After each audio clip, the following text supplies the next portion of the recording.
Okay, guys, welcome back to a quick episode for COMMGiving.com. All right, so let's address some of the barriers to markets, barriers to your growth, barriers to your success, because per that truth, per that quote, I should say, familiarity is more familiar than truth. You know that famous economist who won the Nobel Prize.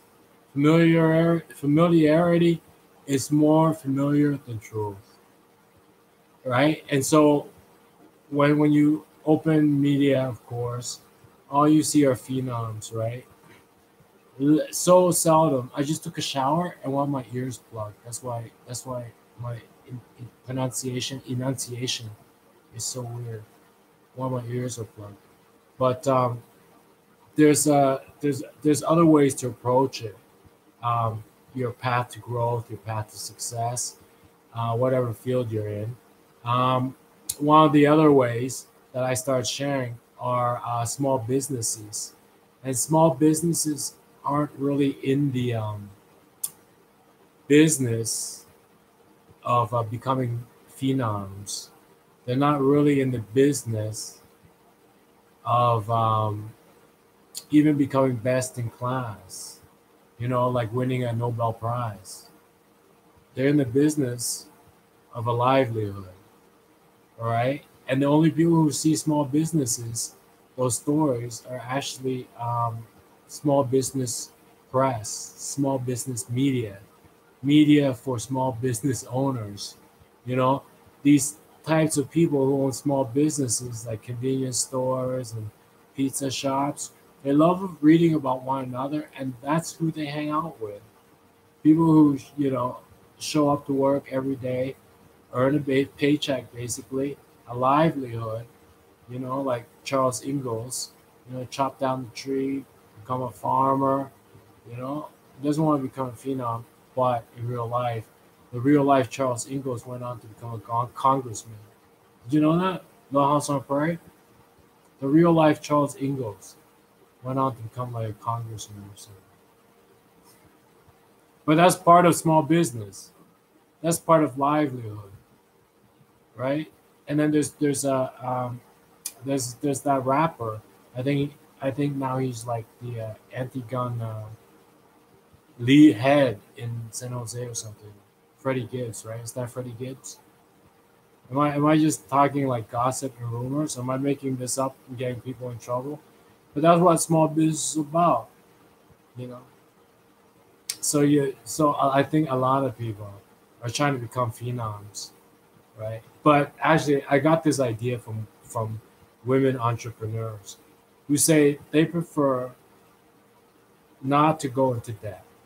They prefer to use only the income that comes in order to grow their business.